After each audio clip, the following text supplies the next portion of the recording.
esta noche es la primera noche del 2021 del ciclo El malestar en la cultura. Es un ciclo que venimos trabajando hace 3 años. Es un gusto poder encontrarnos otra vez en este espacio, un martes, siempre tenemos el 4.º martes del mes, después vamos a hablar del mes que viene, cómo nos vamos a organizar, y nosotros nos proponemos desde 2018 pensar juntos los malestares contemporáneos en la cultura. Gracias a toda la asociación, gracias a los que nos acompañan hace tanto tiempo y gracias especialmente al Consejo Directivo que hace posible estos nuevos dispositivos con todas las fallas y fallidos que tienen para poder estar. Un ciclo de conferencias se inició en nuestra asociación a mediados del 2018 y desde sus fundamentos, que escribimos, que pensamos entre todos, pero que escribió uno de nuestros integrantes, el licenciado Toyo, el objetivo de nuestro grupo es poner nuestro saber disciplinar al servicio de la sociedad y sus emergentes. Los emergentes, por ejemplo, en este momento que todos sufrimos, los padecimientos actuales, como pensamos desde el inicio hasta hoy, la responsabilidad ética a la cual tenemos como institución y nos proponemos abordar, definiendo nuestro íntimo compromiso social como psicoanalistas. Mi nombre es Alicia Levín, voy a coordinar en esta oportunidad esta mesa, y estamos junto a nuestros compañeros de la comisión organizadora, Miguel Toyo, Nathan Soni, Silvina Ferreira dos Santos, Silvia Schlagman, Pablo Slemenson, y felizmente se han integrado desde el verano Adriana Cabuli, Lucila de la Serna y Aníbal Repeto, a quienes felizmente, entre lazos, vacunas, Zoom y saludos, tenemos el honor de seguir creciendo y estamos muy felices que se incluyeran. La primera temática, parece mentira, ¿no? Desde el 2018, se llama en la primera mesa el dolor social. El dolor social y el sufrimiento por la violencia política y su transmisión fue la primera mesa. Otras que voy a nombrar fueron la desmentida en tiempos de incertidumbre. Otra, que tiene un nombre parecido a la de hoy, violencia social y destitución subjetiva, manifestaciones en la clínica y en la vida cotidiana. Finalizamos el año, en pleno año de pandemia 2020 y cuarentena, con una mesa denominada Odio, luego existo. Fue un trípode que llamamos Zoom, luego existo. Decía que el COVID no interrumpió nuestra labor, como hoy que seguimos trabajando, y la asociación con medidas permanentes, paradójicamente nos hace presentes cuando no podemos abrazarnos, pero por este medio nos hace poder estar. Así que con los malestares actuales nos permitimos sentirnos vivos, esta noche y otras también. Hoy nos convoca el título Violencias y comunicación, ataques al pensar. Antes de darle la palabra a tan rigurosas y creativas panelistas que tenemos hoy, la licenciada Verónica Ginocchio y la escritora y periodista María Seoane, quería decir 2 palabras acerca de lo que es nuestro equipo de trabajo, que son unos debates muy enriquecedores. Byung-Chul Han, en La expulsión de lo distinto, hace muy poquito se preguntó si todavía existe el otro. Dijo que el exceso de información no informa, que deforma, que el exceso de comunicación no comunica, acumula, que el saber es un proceso lento y largo que interrumpe lo igual y genera acontecimientos. En el futuro, nos dice Byung-Chul Han, existirá una profesión que se llama la del oyente. Los psicoanalistas que estamos acá sabemos de esto y otros también saben de esto. Escuchar, dice Byung-Chul Han, es reconocer la alteridad, dar entidad al otro. Luego podrá atender a lo que dice y escuchar es lo único que ayuda a uno a que pueda hablar. La escucha antecede al habla. Es su causa, no su consecuencia. Sin la presencia del otro, la comunicación es un intercambio de información. La comunidad es un conjunto de oyentes. Por eso vamos a pasar a escuchar a 2 pensadoras y pasamos ahora a darles la palabra a ellas. Vamos a empezar por la licenciada Verónica Ginocchio, quienes son de la casa las conocemos todos. Verónica es psicóloga, trabaja en el consultorio privado en Buenos Aires desde el año 83, Es egresada de la Asociación Escuela, actualmente integra la Secretaría Académica y la Comisión de Cultura de la misma institución. Coordina conmigo, dice Alicia Levín, pero es conmigo, el ciclo Psicoanalistas Dialogando con las Letras, que pertenece a la Comisión de Cultura, es docente de la Asociación Escuela y trabaja en carreras de la asociación en seminarios, sobre todo de escuela inglesa, especialmente sobre Bion. Es una lectora entusiasta, doy fe de esto. Participa de distintos talleres de escritura creativa, especialmente con Florencia Fragasso. Bienvenida, Verónica, y te damos la palabra y vos le pones el título a tu trabajo que te guste. Gracias. Bien. Muchas gracias, muy agradecida por esta invitación y especialmente honrada por compartir esta mesa con María Sioane. Ataques al pensar se llama el trabajo. Poquito más fuerte. Ataques al pensar se llama el trabajo. Y vamos a empezar con pensar los pensamientos.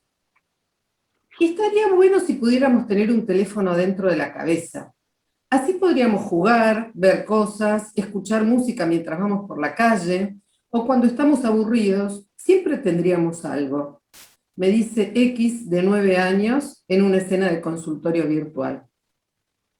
Yo le digo, che, pero eso ya existe. ¿En serio? Me dice.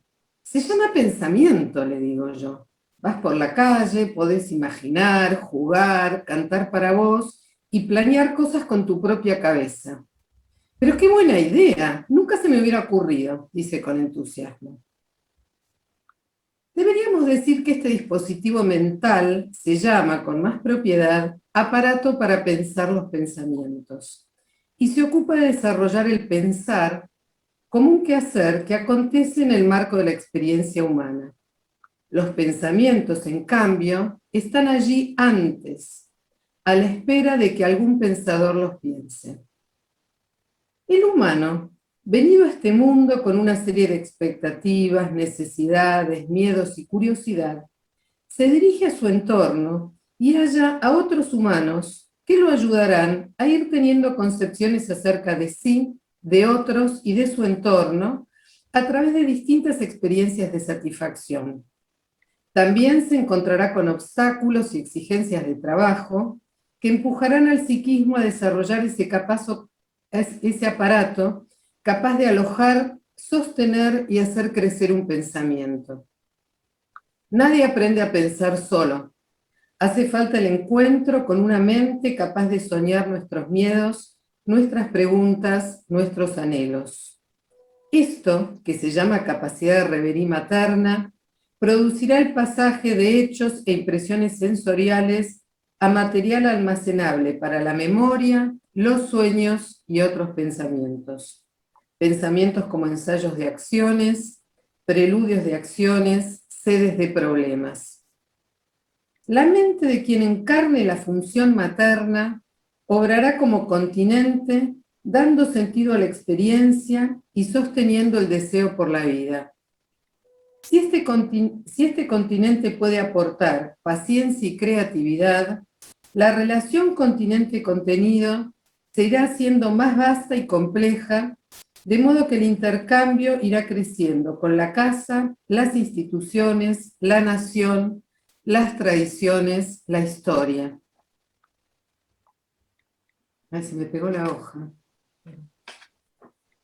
Cuando el continente, en sus distintos niveles de complejidad, no funciona, la paciencia se tornará intolerancia, la creatividad violencia, dando lugar a la expulsión del pensador y la ruptura de los pensamientos. Tener pensamientos requiere desarrollar capacidad simbólica. Por eso resulta necesario preservar el pensamiento como idea distinto de la cosa. El pensamiento puede funcionar como una roca que nos sostiene, pero no es una piedra que se arroja. Observar las fronteras entre el pensador y sus pensamientos, ¿no? Apartado no apto para trolls. Reconocer en el pensar los pensamientos algo que es una creación, no una posesión. Algo con lo que se puede jugar, compartir y que es pasible de moverse y transformarse. Los pensamientos van haciendo trama entre sujetos, de modo que se van ligando entre sí y a su propia historia. Sin embargo, no es fácil mantenerse en forma. Es preciso soportar frustraciones, dolor, hay que trabajar y estar atentos. Ello puede dificultarse por cuestiones personales, ambientales o por los intereses de algunos. De modo que si usted preferiría no hacerlo, o si teme u odia alguna aproximación a la verdad, rompa el vidrio y siga estas instrucciones. 1. Devorar los pensamientos. La esfinge a las puertas de Tebas sirve a la figura de los peligros de interrogarse. Se trata de un continente mortífero que en lugar de alojar pensamientos los destruye. El pensar es visto como una actividad peligrosa, cuyos ejemplos abundan en nuestra historia, más allá de la realidad clínica del paciente severamente perturbado, incapaz de tener pensamientos. Así, el pensador queda atacado y los pensamientos se dispersan, hallando a cambio una conjunción que, al decir de Bion, se caracteriza por retazos de curiosidad, arrogancia y estupidez. Abunda el pensamiento moralista, más allá de la búsqueda de alguna verdad. 2. Mentir. Los mentirosos dieron muestras de coraje y resolución en su oposición a los científicos, quienes con sus perniciosas doctrinas prometieron despojar a los incautos de todo rastro de autodecepción, dejándolos desprovistos de la protección natural necesaria para la preservación de su salud mental, defendiéndola del impacto de la verdad. Algunos, conociendo a la perfección los riesgos que corrían, dedicaron, sin embargo, sus vidas a la afirmación de mentiras, de modo tal que los débiles y los vacilantes resultaron convencidos hasta de las manifestaciones más absurdas. No es exagerado decir que la raza humana debe su salvación a esa pequeña banda de mentirosos geniales que aún frente a hechos indudables estaban preparados para mantener la veracidad de sus falsidades. Esta cita corresponde a la fábula de los mentirosos, escrita por Bion en 1970. Así como los pensamientos preexisten al pensador, las mentiras y su pensador, en cambio, son inseparables. Elizabeth Tabak diferencia las mentiras de la falsedad, afirmando que mientras la falsedad puede suponer un acceso deficiente a una verdad, la mentira necesita que el pensador conozca la verdad para luego atacarla. Dos cuestiones a tener en cuenta en relación a la verdad. Pensar la verdad en psicoanálisis, es decir, fuera del problema, el gran problema filosófico que esto implica, ¿no? Yo lo señalaría como la captación emocional de algo que se siente intensamente propio, y en este sentido se opondría la hipocresía, como un derivado del sentido común, entendido como algo que se percibe a través de más de un sentido o a través de más de una persona, que se opone a la renegación o a la desmentida. Hoy justo leí una noticia que la RAE ha acuñado una nueva palabra, covidiota, persona que se niega a cumplir las normas sanitarias dictadas para evitar el contagio de la COVID. Esto fue una palabra aparentemente acuñada en un noticiero español. Y en tercer lugar, el otorgamiento de entidad a un hecho o problema a través de acuerdos intersubjetivos de un grupo que determina criterios de inclusión o exclusión para determinadas ideas, sucesos o interpretaciones. Líneas que van desde el dogma hasta la tolerancia a la idea nueva. Y pensar la verdad, además, en términos de vértices. No siempre compartimos la intención de comunicación con nuestros interlocutores. No siempre el intercambio es lo que parece. Deseos de supremacía, de exhibición personal, de desacreditación, de cumplir con otros intereses, subyacen a un diálogo que por sus fines resulta mentiroso. Cuando los vínculos, caracterizados por LH y K, amor, odio y conocimiento, son estas siglas, son atravesados por lo que nosotros, los psicoanalistas, llamamos pulsión de muerte, envidia para la escuela inglesa, y se transforman en menos L, menos H y menos K, como el símbolo matemático, estamos frente a formas de malentender, desconocer y transformar el amor a la verdad en cinismo, fanatismo o arrogancia. Escuchemos la voz de Juliana Casataro, directora del equipo de investigación a cargo de la nueva vacuna Arvac, Cecilia Grilson, aplausos, minuto, que dice lo siguiente. Yo lo tomé porque justo estaba leyendo la entrevista y muestra cómo se pueden tergiversar, ¿no es cierto?, algunas cosas. Ella dice: cuando me llaman por el proyecto, quisiera hablar de su importancia. No importa que yo sea hija de desaparecidos. Lo importante para la Argentina es la vacuna para poder sustituir importaciones. No importa quién sea yo. Esto es un proyecto estratégico. Entonces, me conflictúa un poco el balance. Quisiera que se desvincule. Tampoco me interesa que a la gente le interese un proyecto porque yo sea hija de desaparecidos. Lo importante es lo otro, o lo contrario. Que alguien que deteste nuestra historia deteste un proyecto nacional porque lo está llevando adelante una hija de desaparecidos. Eso también puede pasar. Nota de página 12. Es esto. Sigo con las instrucciones para no pensar, ¿no? Y la tercera situación sería deslizarse del grupo a la masa. El nacimiento, la dependencia, el apareamiento y la guerra son situaciones primarias a las cuales corresponden las direcciones emocionales básicas.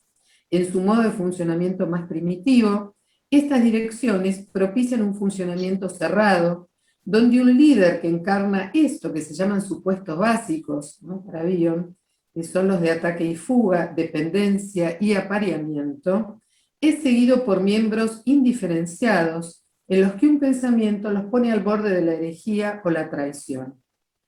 Es preferible intercambiar con semejantes idénticos y eliminar todo rastro de diversidad para este funcionamiento grupal. En oposición, el modo de funcionamiento del grupo de trabajo incluye la realidad y el intercambio productivo. El lenguaje, en el grupo de supuesto básico, se va empobreciendo, de modo que el sentido de las cosas languidece con él.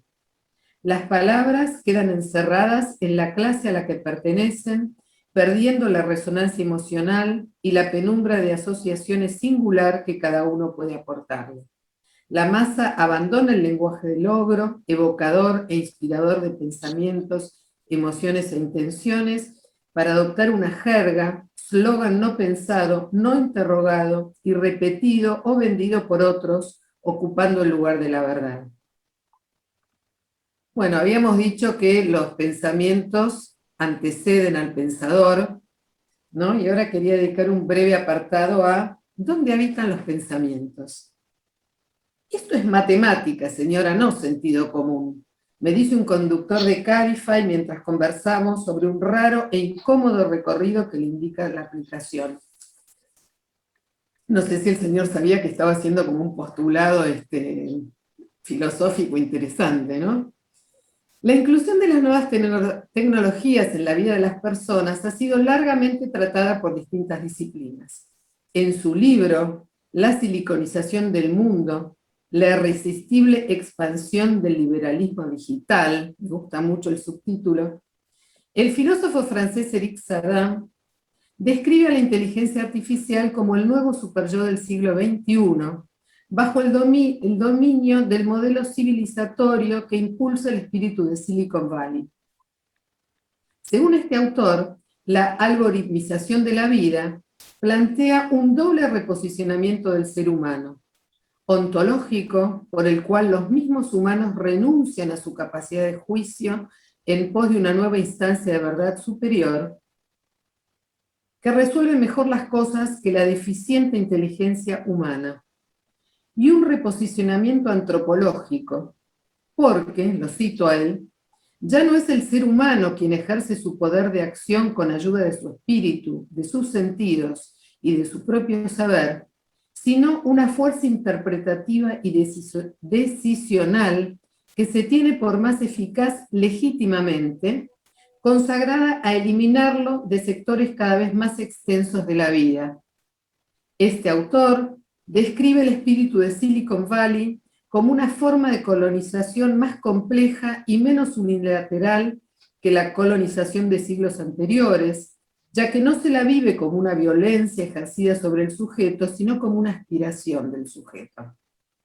Propone en base a ello sumar una nueva enfermedad mental de nuestro tiempo, el siliconismo, que implica una doble prescindencia de la capacidad de deliberación colectiva frente a este fenómeno que se impone como inevitable y de la autonomía de nuestro juicio, pues el modelo requiere neutralizar la libre decisión y la espontaneidad humanas.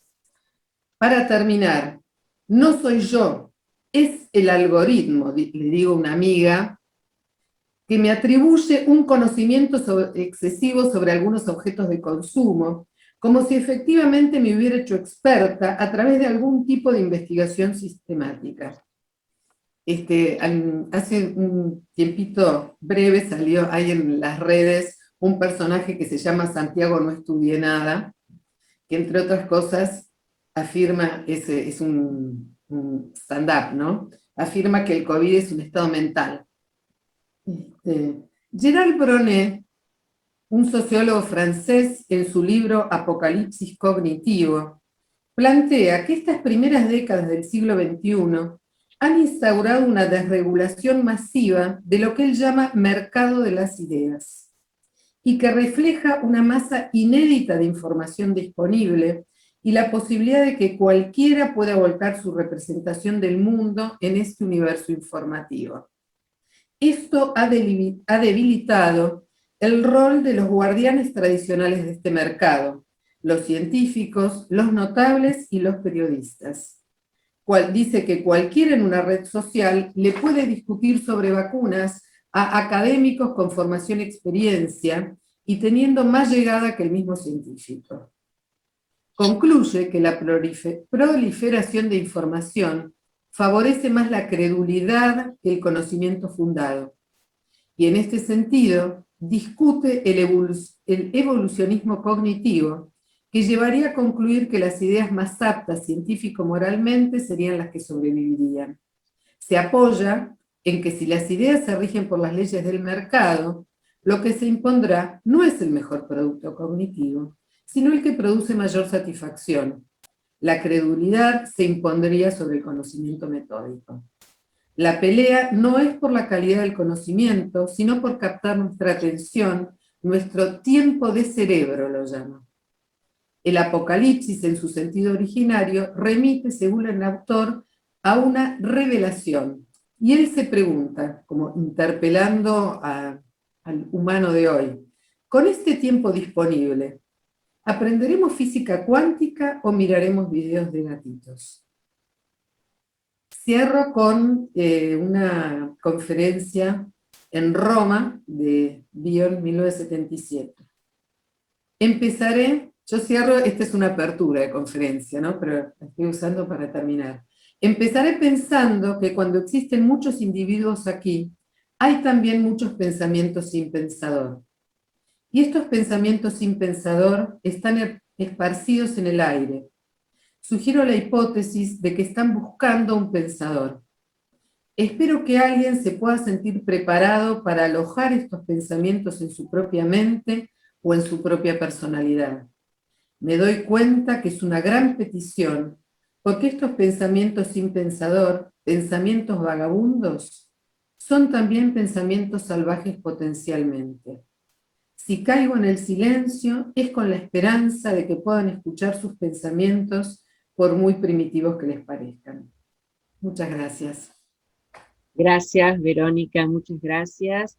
Antes de darle la palabra a nuestra invitada María Sebane, quería volver sobre el título de lo que hoy estamos trabajando, que es Violencias y Comunicación, Ataques al Pensar, y nunca más indicado para ver que el equipo y la situación vivió en acto hoy un ataque al pensar y una violencia en la comunicación, ya que este ciclo es inaugurado históricamente por la presidenta de la casa, que es la doctora Mónica Fabeluques, que nos acompaña y estuvo en toda la previa con nosotros, pero dada la circunstancia de angustia y de ataque al pensamiento, la verdad que tratamos de entrar a ver si acallábamos los teléfonos. Tenemos muchos mensajes de compañeros que agradecemos, que ayudaron a sortear esa situación, y bueno, como siempre, bienvenida a nuestra presidenta, y está inaugurado el ciclo con escenas tecnológicas y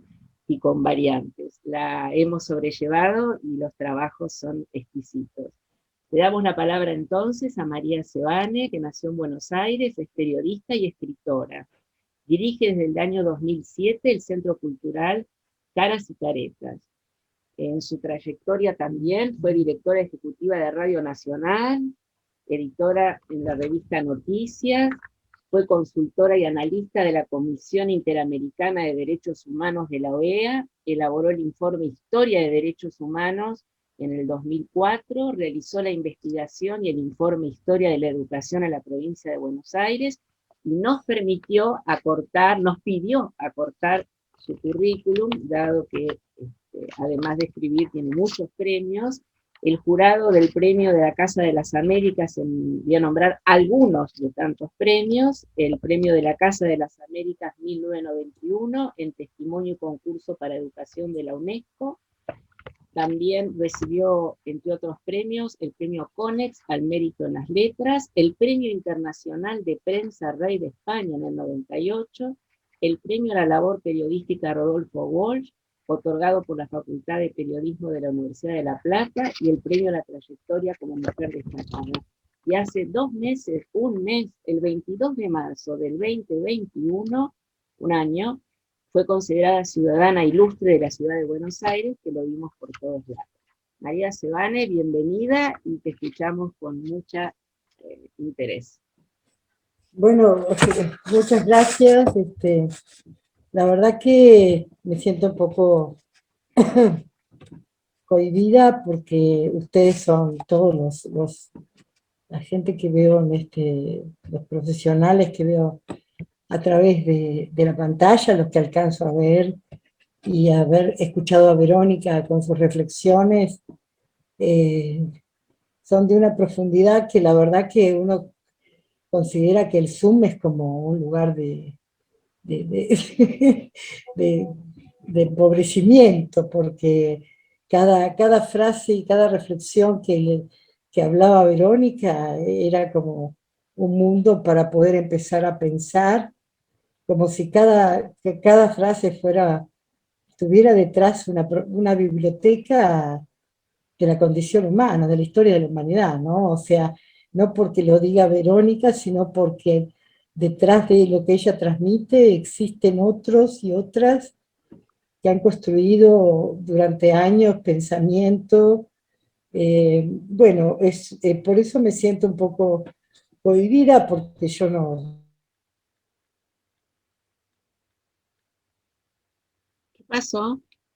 Del desafío que ustedes me proponen, sino en realidad soy una periodista que ha tratado de pensar cuestiones de la profesión, que está, y que ha escrito muchos libros, desde La Noche de los Lápices a las biografías de Santucho, de Gelbar, de Videla, de Walsh en un sentido también. Bueno, mi tema hoy sería fake news y discursos de odio, porque es el combustible sobre el cual, se, eh, digamos, la pira sobre la cual se está consumiendo la profesión, ¿no? Quiero hacerles una pequeña definición, porque cuando se habló inicialmente en Argentina de periodismo de guerra, fue como toda una sorpresa, ¿no? Que se le diera una categoría a ese ejercicio, ¿no? Se supone que un periodismo de guerra, que una guerra necesita soldados, y que nada más ni nada menos esos soldados son los periodistas, y que además necesitan un comando central, y necesitan, bueno, yo voy a definir el periodismo de guerra. El periodismo de guerra es un diseño del neoliberalismo, entendido como sistema y modelo de lo humano en todo sentido. El reino feroz de las corporaciones en el terreno de la comunicación. Es una dictadura simbólica sobre las cabezas, que es la parte más esencial en cuanto a la definición de la libertad de las personas. El periodismo de guerra considera a los ciudadanos, su cabeza, como un objetivo militar, capturando y colonizando su subjetividad para confundir y someter. Sirve a los intereses de las grandes corporaciones económicas y de gobiernos para los que actúa, vulnerando con información falsa o conocidas como fake news, manipulando la información, el derecho de los ciudadanos a elegir en libertad. Aspiro y lucho que a nivel nacional e internacional podamos sancionar como violatorio a los derechos humanos, al derecho a informarse en libertad, a este tipo de periodismo tan ejercido en estas tierras y en otras de nuestra querida Latinoamérica por las corporaciones mediáticas y su ejército de comunicadores. Ahora bien, la base del periodismo de guerra son las fake news, son las llamadas noticias falsas, y también la incentivación de los discursos del odio. O sea, noticias mentirosas y noticias de odio. Una interesante reflexión llamada Hate News de Ezequiel Ipar, publicada en la revista Anfibia, dice que los síntomas de este fenómeno ya no pueden pasar desapercibidos en general, como necesidad de ser estudiados, combatidos, desterrados. Entonces dice, mientras las estrategias para contener el virus del COVID, el coronavirus, exigían razonablemente prudencia y consideración de los intereses de todos a través de las redes sociales, se expandió veloz el lema, primero yo y mis posiciones, reales o imaginarias. Este tipo de discurso se tradujo luego en una colorida saga de ilusiones anticientíficas y violencias contra los intereses democráticos. La afirmación mi riesgo, mi elección, terminó de dar cuenta del contenido de una ideología que destila un liberalismo degradado e irreflexivo, que hubiera hecho sonrojar a algunos ídolos de esta corriente, como John Stuart Mill o Adam Smith. Dice Ipar, ¿no? A su vez dice que el problema urgente no radica en los mensajes que afirman que la Tierra es plana o aquellos que ofrecen una comunicación directa con Dios, sino que lo conflictivo está en aquellos mensajes propulsores de un tipo de comunicación sistemáticamente distorsionada, que favorece formas identitarias y creencias que socavan el principio igualitario de la democracia y destruyen las condiciones de posibilidad de un discurso público abierto y no violento. Estos últimos denominados entonces hate news. El odio del que estamos hablando, además, es aquel que asume la forma de un deseo de crueldad, que lo expresan sujetos que necesitan que otros seres humanos sufran para poder realizar lo que consideran su deseo más íntimo, aquello que los distingue y los constituye. Un odio sádico que apunta al castigo y la supresión del otro, en tanto tal a través de construcciones imaginarias y prejuicios que asignan una serie de males a la naturaleza intrínseca del sujeto odiado. Un informe del Observatorio del INADI sobre los discursos de odio precisa aún más este flagelo.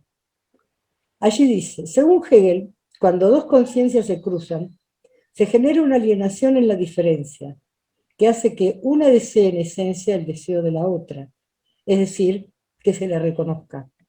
Para ello es necesario que no exista paridad entre ellas. Ahí es donde empieza la voluntad de poder, con la necesidad de sometimiento.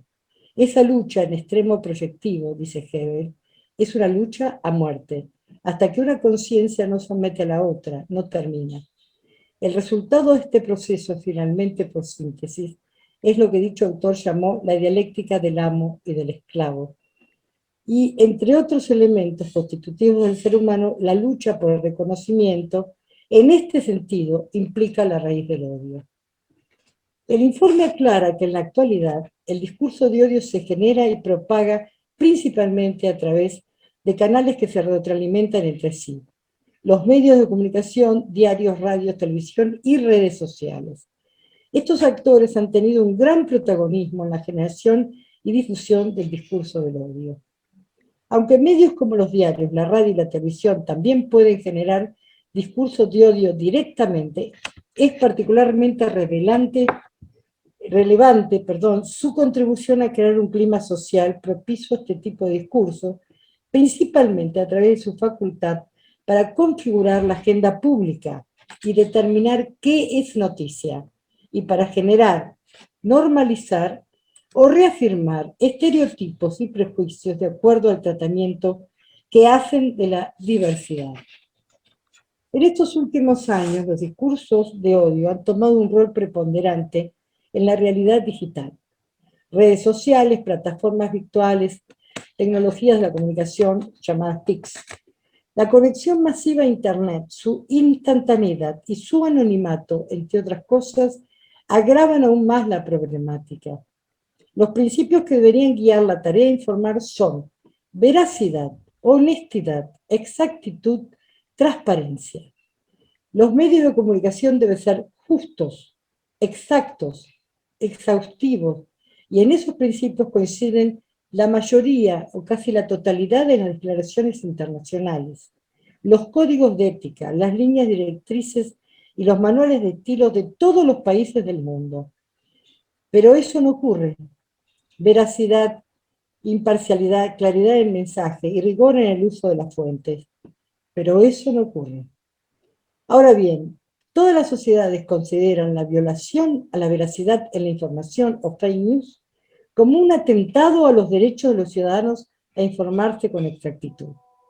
Eso condiciona no su libertad de informarse, pero sí su capacidad de elegir en base a certezas, y por tanto se viola ese derecho esencial de la libertad. Todas las declaraciones de derechos humanos, desde lo universal de los derechos del hombre, sancionada luego de la catástrofe de la Segunda Guerra Mundial, desde 1948 en adelante, consideran los discursos de odio y las circulaciones de informaciones no veraces como violatorias a la libertad de elegir de los ciudadanos. Existe un cierto consenso, además, en definir qué son las fake news en general, como informaciones falsas difundidas tanto por los medios como por las redes sociales, cuya finalidad es engañar o manipular al público para lograr determinados objetivos. Coincide con el concepto de desinformación, traducción literal del término ruso desinformatsia, empleado por los soviéticos en los años 20 para referirse a las campañas de intoxicación que, según ellos, lanzaban los países capitalistas. El término aparece en el diccionario de la lengua rusa de Ojegov en 1949, definida como la acción de introducir a error mediante el uso de informaciones falsas. Schulze-Gobsen, en su libro de 1984, define la desinformación como presentar y difundir información deliberadamente falsa, incompleta y errónea, y a menudo combinada con información verdadera, con el fin de engañar y manipular bien a las élites, bien a los públicos masivos, para lograr determinados objetivos. Ahora bien, lo contrario a verdadero es falso, pero lo contrario a veracidad es mentira. Por eso, los periodistas o los comunicadores que luchamos por la veracidad en la información, insistimos que no se trata de la verdad, que además es un término filosófico de muy compleja etiología, ¿no? El tema es que lo contrario a la veracidad es la mentira, no es lo falso, es lo mentiroso. ¿Y cuál es la diferencia? Se miente de manera deliberada y consciente. Y la fake news, como la mentira, siempre es deliberada e inconsciente. Por lo cual, no hay error en la manipulación. Hay deliberada intención de mentir. ¿Por qué las fake news surgen ahora con otro nombre? Por ejemplo, ¿por qué se la llamaba inicialmente posverdad? ¿No? A una enunciación que es ante todo mentira, ¿no? Entonces, su alcance y velocidad de propagación, gracias a Internet y las redes sociales, confiere a este fenómeno tan antiguo como la comunicación un nuevo matiz. La universalización de las herramientas de difusión, su facilidad de uso y su carácter gratuito multiplica la capacidad de divulgación de noticias falseadas, denominación cuestionable, incluso teniendo en cuenta el adjetivo, ya que el término noticia incorpora en sí mismo originariamente el concepto de veracidad, y por tanto su potencial de inducir error y manipular decisiones. Pero la difusión de falsedades para distorsionar la visión de la realidad del receptor y modificar su conducta ha existido desde siempre. Se remonta a épocas de los albores de la humanidad, narrada en el libro de la Génesis. Según el Papa Francisco en su mensaje de celebración de la 52 Jornada Mundial de las Comunicaciones, titulada La verdad os hará libres, fake news y periodismo de paz es lo que se necesita, sostiene. Bueno, de dar razones bíblicas es decir, asimila la fake news a la serpiente del pecado original que convenció al engañar a Eva y mezclar la verdad y la mentira en un objetivo, ¿no? Eso es el aporte de Francisco a la lucha contra la fake news, digamos, en esa reinterpretación. Pero bueno, ¿cuáles son las consecuencias? La propagación y viralización de las noticias falsas y maliciosas representan un peligro cada vez mayor para el normal desarrollo de las instituciones del sistema democrático en su conjunto y atentan contra el derecho ciudadano a estar informado y tener acceso a contenidos veraces que le permitan, porque además tener acceso al contenido veraz permite elegir en libertad. Esto es un tema central. No solamente se impulsa los sentimientos de odio al depositar en un otro los rasgos más negativos de un acontecimiento, sino que además se vulnera definitivamente el derecho del otro a elegir en libertad. ¿Para qué se manipula y a qué contribuye? ¿No? Se manipula para hacer que otro haga lo que no necesita o crea en lo que alguien cree y necesita. Hay una violación al derecho a elegir y esa manipulación contribuye a que los ciudadanos, por ejemplo, voten contra sí mismos. O se contribuye a la proliferación de los discursos de odio como procesos de radicalización discursiva que catalizan la violencia colectiva mediante narrativas estigmatizantes, discriminatorias y deshumanizantes. María, Son representaciones xenófobas. Sí, que algunas personas sí. quieren que leas más despacio porque quieren apropiarse y escucharse así, no de voz, sino de más lento. Gracias. Bueno, yo porque no quiero cansarlo. Estamos bien. Bueno, Estamos bien. decía que esa manipulación entonces contribuye a que los ciudadanos, por ejemplo, voten contra sí mismos, o se contribuye a la proliferación de los discursos peligrosos o de odio como procesos de radicalización discursiva que catalizan la violencia colectiva mediante narrativas estigmatizantes, discriminatorias y deshumanizantes, representaciones xenófobas, misóginas, racistas, aprofóbicas, y normalizan, y esto es lo más grave, la normalización de situaciones de violencia y exclusión, a la vez que lesionan los términos del debate democrático. Imposible debates democráticos que no estén basados en la veracidad. Imposible. O sea, las guerras en la comunicación han sublimado las guerras en el campo de batalla, pero el campo de batalla es la cabeza de los ciudadanos. Los requerimientos de una información permanentemente actualizada han impactado sobre la producción, la distribución y el consumo de información de calidad. Bueno, atravesamos un contexto en que los nuevos actores, las redes sociales principalmente, traen consigo la posibilidad de un acceso más directo a los canales de noticias, una manera más inmediata para acceder a la información, como así también abra el terreno para la proliferación de mensajes espurios. Es un tema muy, muy grave. La desinformación abarca contenidos generados con diferentes causas y objetivos. Un contenido informativo fraudulento, como las fake news, un contenido engañoso, como misleading content, discursos de odio, malinformation, discursos deliberadamente falsos, false speech y también errores informativos no premeditados por el periodismo y los medios, contribuyen a un enjambre absolutamente desquiciado de la comunicación, sobre todo a través de las redes sociales.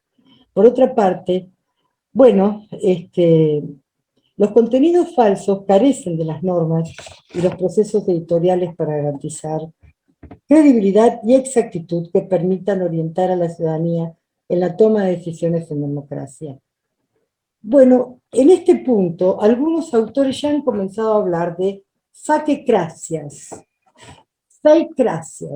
para referirse a democracias en la que la construcción de noticias falsas y la automatización maliciosa en redes sociales se han convertido en los principales recursos de la comunicación política.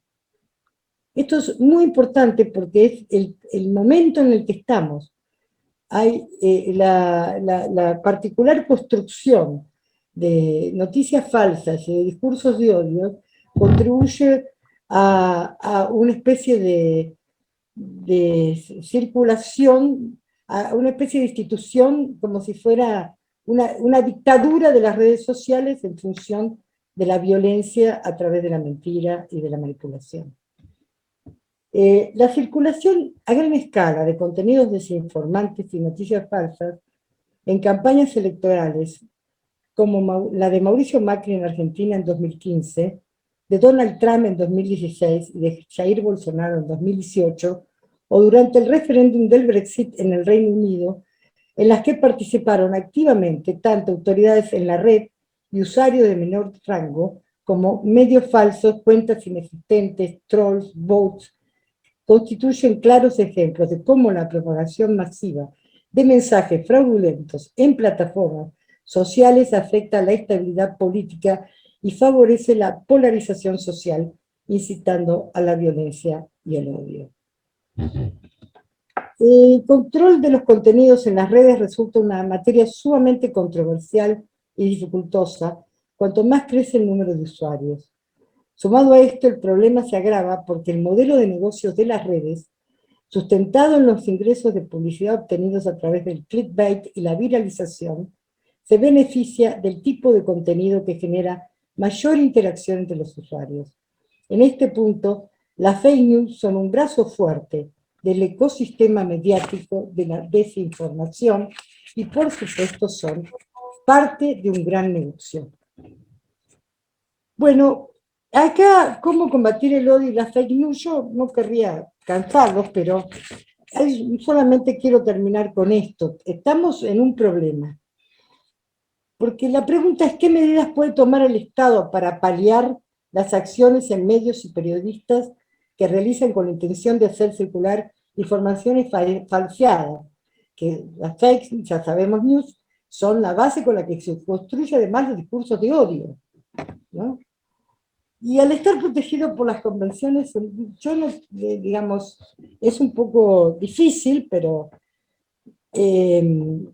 no tenemos demasiadas esperanzas en algunas cosas, ¿no? Por ejemplo, al estar protegidos por las convenciones universales sobre libertad de expresión, los estados no pueden intervenir, ni impedir, ni sancionar la emisión o transmisión de estos mensajes. De hecho, la Ley de Servicios de Comunicación Audiovisual de la Argentina, nuestra ley que sigue vigente excepto los capítulos antimonopólicos, no establece ni prevé sanciones sobre la veracidad o falsedad de las informaciones expuestas en radio, televisión y en redes. En este contexto, la tarea debe ser poner energías en una cruzada educativa de alfabetización, etcétera, etcétera, etcétera.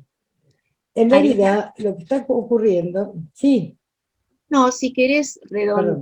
cerrar, para que hay tantas preguntas sobre lo que estás hablando ahora también, que le des tiempo digamos, el chat desborda de que las quieren seguir escuchando, entonces fíjate cómo haces el cierre de este Sí, segmento. ya termino. Cómo no, Ya gracias. termino. No sabía cómo manejarme, porque más allá de la pelea antimonopólica que se encaró por la Ley de Servicios de Comunicación Audiovisual y se perdió, en ese sentido, hoy, sin embargo, la ley dejó algunas instituciones importantes, como por ejemplo la Defensoría del Público, que hoy ejerce como la periodista Miriam Lewin. Allí se creó, y yo fui parte de eso, un observatorio llamado No Odio, que por supuesto intentamos defender el derecho a una comunicación veraz y advertir la violencia simbólica que significaba que se desplegaban las redes a través del periodismo de guerra.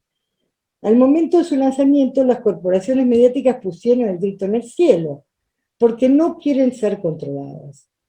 Pero a menor control, que por supuesto no es punitivo, sino de recomendaciones, la intoxicación y la vulneración de la libertad de los ciudadanos a elegir se viola sin cesar, ya que esos discursos y esas prácticas se basan en general en la defensa de intereses económicos que permanecen sistemáticamente ocultos.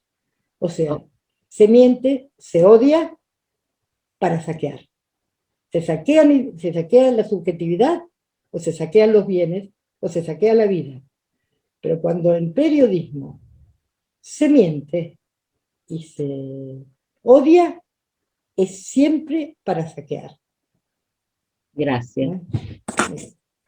Muchas gracias. Bueno, perdón la extensión. ¿No? A ambas panelistas, el chat está lleno de felicitaciones, no voy a nombrar a todos, discúlpenme, están los saludos de Mónica, de Graciela Coan, de Artigo, bueno, pero quisiera respetar el estilo de este equipo, que es que puedan tener una segunda vuelta con preguntas, ya que nuestro cierre es a las 10. Cintia Chantril le pregunta a Verónica si recordás, Vero, cuando pensábamos, trabajábamos, cómo hacer con los silencios en sesión. ¿No es casi impensable que hoy estemos pensando si quizás tal vez, o a lo mejor alguna vez, vuelva a producirse un silencio que habilite el pensar? Marité pregunta sobre varias personas te preguntan sobre el periodismo de guerra, si se puede dar una vuelta más. Pinelli dice que el periodismo de guerra, si vos no pensás que es un periodismo de propaganda. Natán Sonis, que agradece a las dos, y te dice María, bueno, que sos nuestra invitada por fuera de la casa, que ha sido un gusto escucharte. Y si suponés que es sencillo o más complicado instalar el odio en nuestra sociedad. Si fuera así, si hay alguna explicación y cómo funciona instalar este discurso en otras sociedades.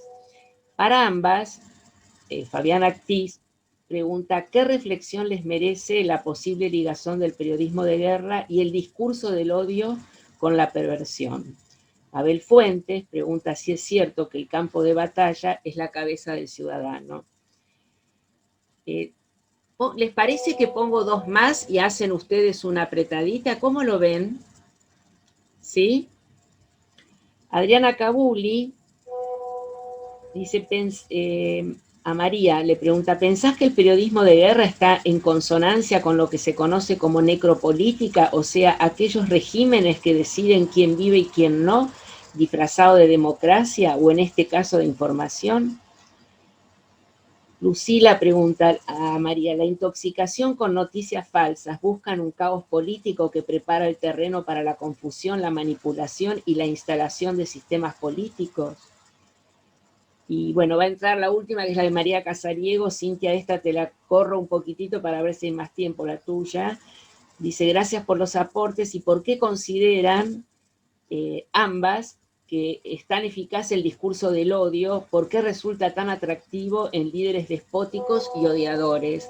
Incluye a las dos, porque justamente Verónica tomó mucho el tema de la hipocresía, bueno, mi querido Winnicott diría del falso ser o del como sí, sobre todo cuando traes las últimas citas. Así que bueno, tienen para un buen apetito intelectual. Yo diría, Vero, que empieces vos, que las primeras se dirigen a vos. Y bueno, tenemos 25 minutos justos para hablar. Dale, Vero. ¿Estás desmuteada? Ahí está, ahora sí. Voy a ser breve porque me gustaría que aprovechemos a María hoy, pero digamos, relación silencios, digamos, ¿no? Nosotros como psicoanalistas tenemos un problema específico en relación al silencio, que es en este momento que no sabes si el paciente se frizó, si se le cortó la conexión o si está pensando, ¿no? Entonces, yo noto que uno busca mucho más obturar el silencio, digamos, ¿no? De lo que hace con el paciente en situación presencial. Pero además de eso, sumaría, digamos, la falta de silencio social, ¿no? Sobre todo a través del bombardeo, a través de las redes, ¿no? La otra vez así charlando con una paciente adolescente me decía, bueno, esto, ¿no? De que Twitter es la red donde todo el mundo ataca, pelea y demás, ¿no? Que retomo esto que decía María, ¿no? Un vehículo muy interesante para el odio anónimo. E Instagram es un lugar para la depresión. No nombro Facebook porque los jóvenes no usan Facebook, pero digamos, es el lugar para la depresión, porque es el lugar donde nos muestran una vida divina, donde nadie tiene ni una sola resquebrajadura. Entonces, en general, se deprimen y hay mucha regulación de la autoestima en la población joven a través de cuánto le votan, cuánto le comentan, si lo ponen o lo sacan de mejores amigos. Digamos que es un regulador poderoso y peligroso de la autoestima, ¿no? Desde ese punto de vista. Y voy a comentar algo más en relación a la perversión y la mentira, ¿no? Desde el punto de vista de la escuela inglesa, por lo menos, la mentira es el discurso del outsider, ¿no? Ese que funciona como el miembro perverso que subvierte los valores que ligan a una comunidad en particular o, digamos, a una organización familiar, tenga la forma que tenga, ¿no es cierto? En general, el placer está en atacar eso que se considera valioso y esos vínculos que se consideran nutritivos, digamos así, ¿no? Y desde ese punto de vista, la ruptura de los continentes, yo lo ligaría a eso para ser breve, ¿no? Y quería comentar una cosa muy, muy breve, que escuché una noticia también esta semana, que la Premier League, tenía que decir algo de fútbol, va a cerrar sus redes Ganó Boca, ganó Boca. ya empezó el partido, van a cerrar sus redes por 3 días en oposición a todos los comentarios racistas, discriminatorios y agresivos que aparecen, digamos, en sus redes sociales en este momento, ¿no? Bien, con gusto le escucho a María.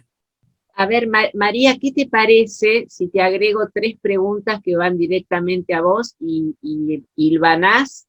¿Qué decís, Vero?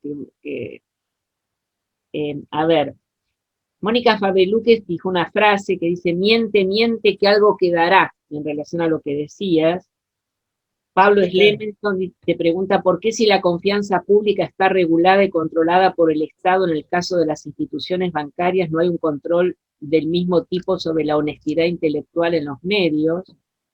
Graciela Cohen se pregunta y les pregunto cómo funciona el aparato de pensar de los soldados periodistas que escriben noticias falsas, sabiendo que son falsas. Makotinsky dice, excelentes presentaciones, cómo neutralizar desde otros espacios, además del Estado, los discursos del odio y de la generación del malestar generalizado. Y bueno, y felicitaciones, después les vamos a llegar al chat. Así que María, te escuchamos con todo gusto. Uy, son muchas preguntas.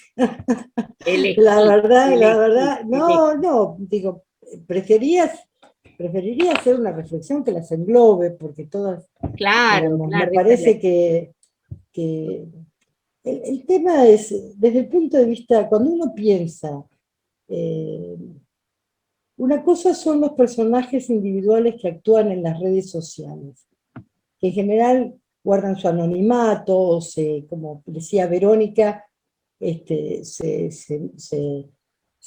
¿cómo se llama? Se maquillan o se ocultan en el anonimato.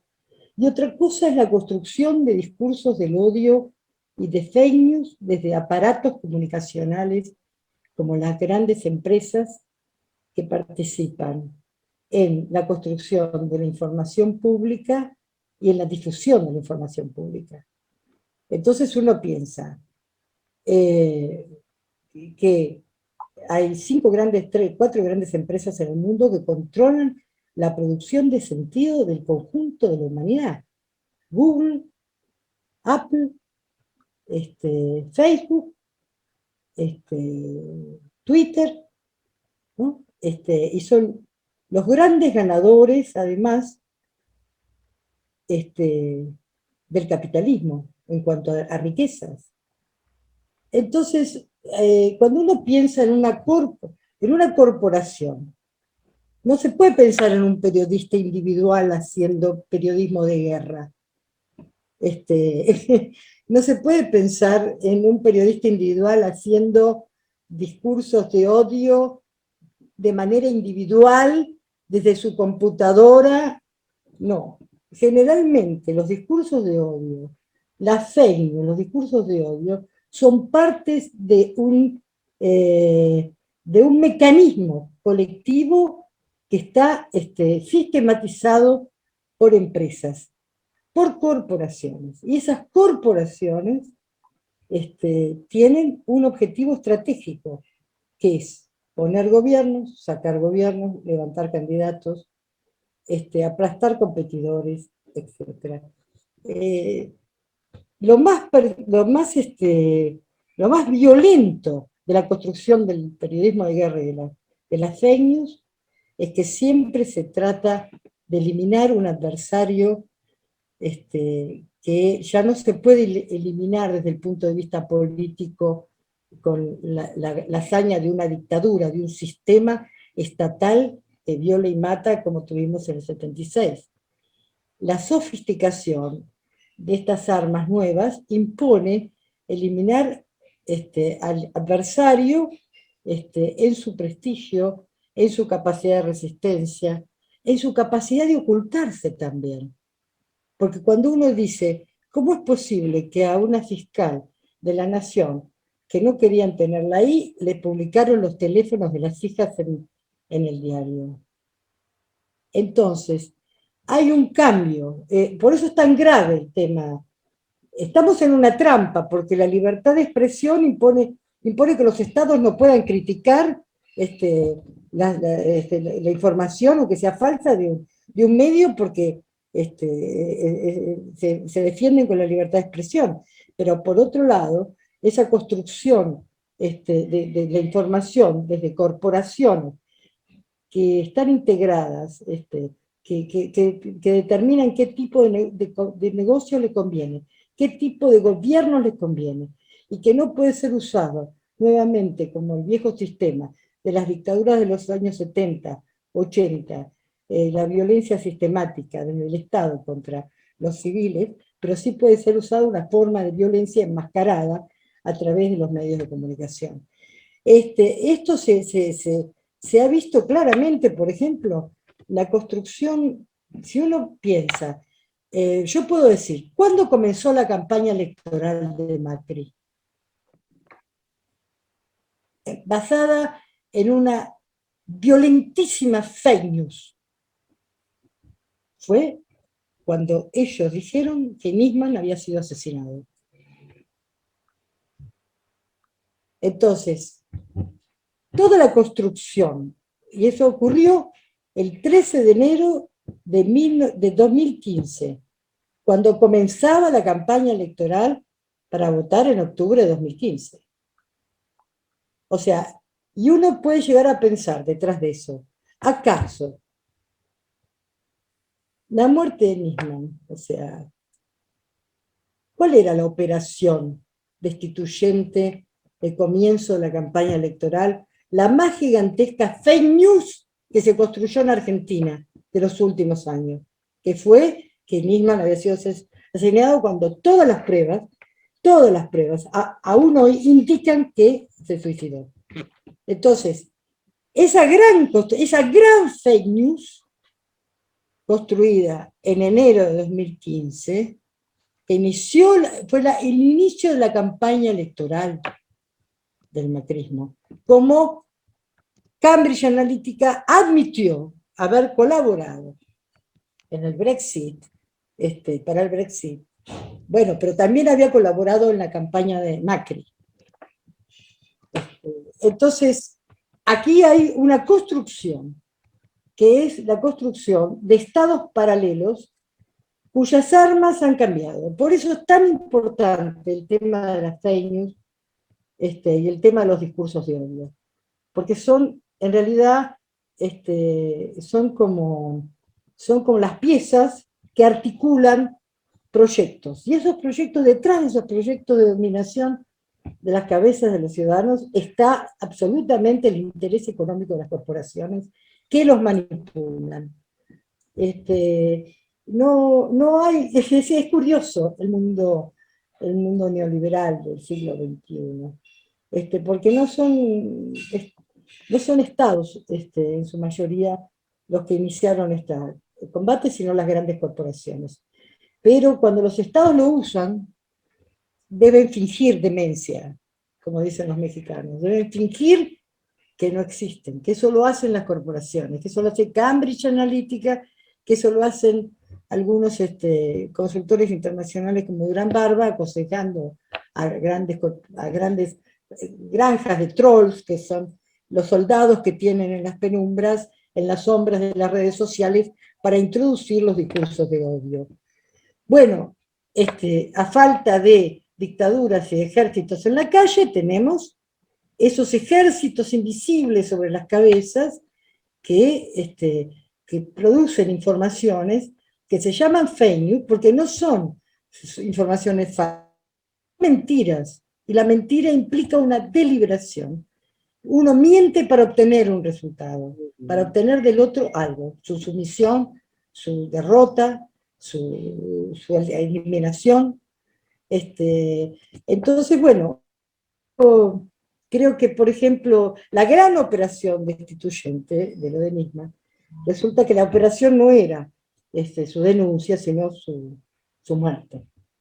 Y entonces me parece que eso, cuando estemos un poco más lejos de la pandemia y podamos comenzar a tirar los hilos de la gran construcción semántica de la comunicación en Argentina, vamos a poder ver con muchísima más claridad cómo se construyó además todo el proceso de espionaje durante el proceso del macrismo, que acaba de dar un informe, sinceramente es un Estado mafioso, que acaba de dar un informe a la Cámara de Diputados, la Comisión Bicameral del Congreso, es decir, cómo se construyó la mentira sistemática y cómo se enlazaba esa mentira en la difusión de una corporación, como el Grupo Clarín, por ejemplo, que estaba profundamente interesado en defender sus intereses económicos en este periodo que significaba la fusión de Cablevisión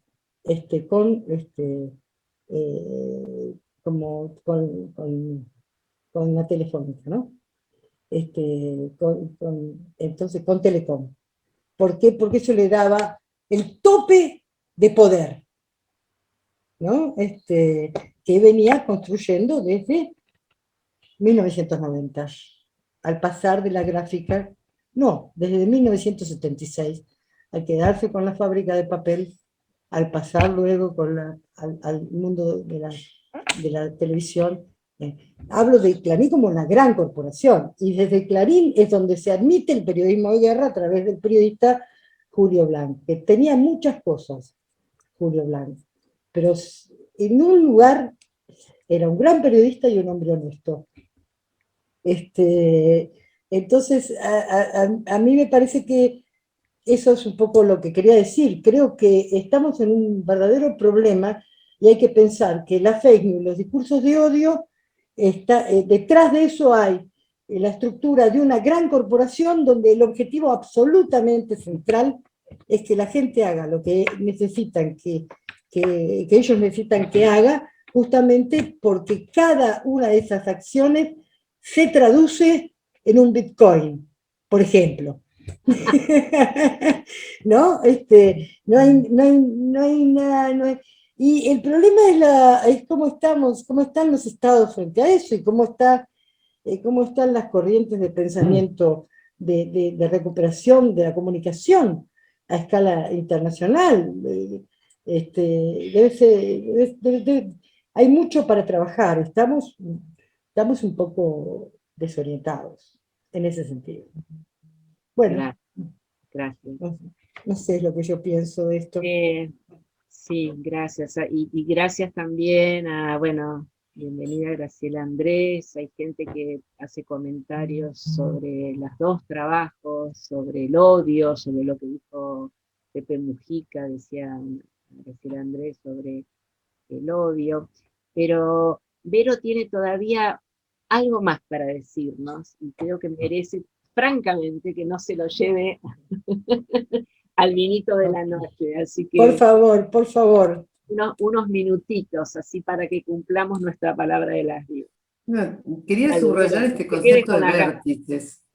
¿Eh? No, me había olvidado de comentarlo, lo comenté cuando leí, pero en relación a tantas inquietudes tan interesantes, ¿no? Porque, digamos, la idea de vértices, ¿no? Que nosotros, o por lo menos en la escuela inglesa lo usamos en el marco más de un análisis, sobre todo, ¿no? En relación a no dar por supuesto que si yo como analista quiero analizar un paciente, todo paciente viene a analizarse, ¿no? Pensándolo sobre todo en el caso de esto que vos llamabas falso self, psicopatías, perversiones y demás, ¿no? Y de la misma manera, quizás retomando el tema de la información, ¿no? Que está planteando tan interesantemente María, digamos, justamente nos equivocaríamos pensando que todos los vértices de quienes dicen informar tienen el deseo de informar. Es decir, uno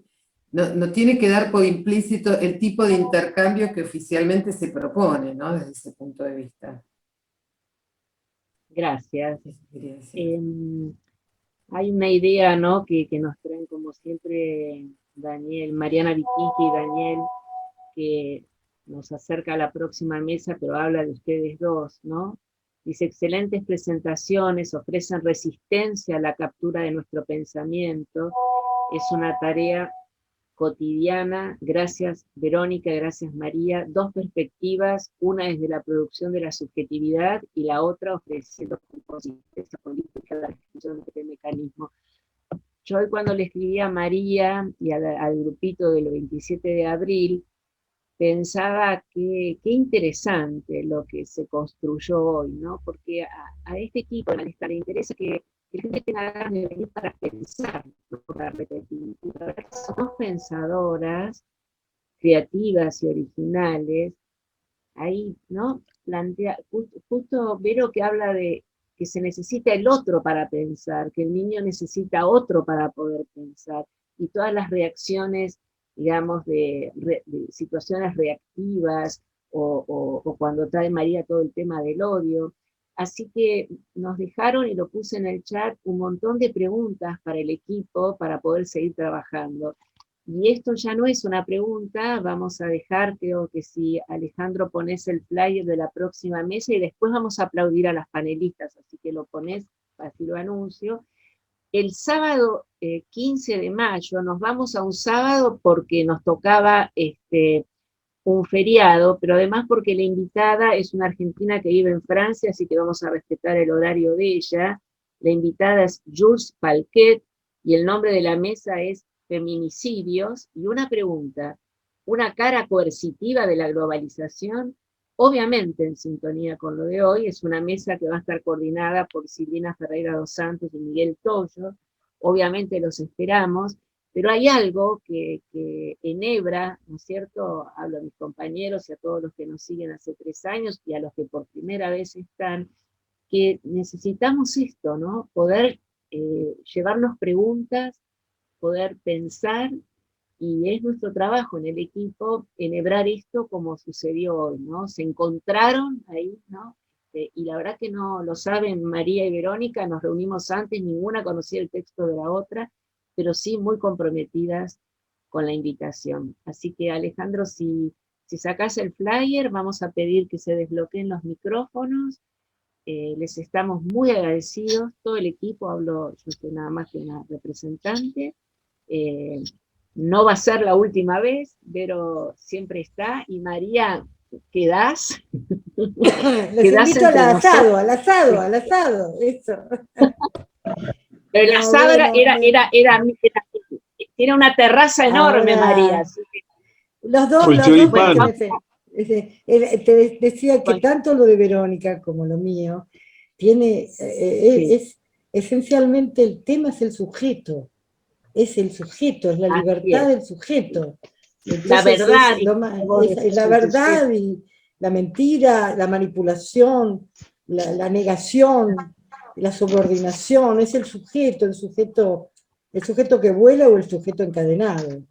Entonces, me parece que lo de Verónica fue extraordinario y gracias Verónica, porque me inspiró. Está llena de felicitaciones, por eso te pusimos una co-equiper a la altura de las circunstancias. Bueno, ahí la veo a Mabel, que también estaba muy agradecida, así que no puedo nombrar todos los agradecimientos, pero sí en nombre del equipo, felicitar a las panelistas, y bueno, seguiremos enhebrando, nos dejaron un caudal de preguntas. Gracias a quienes nos acompañan, a los que por primera vez, así que aplausos.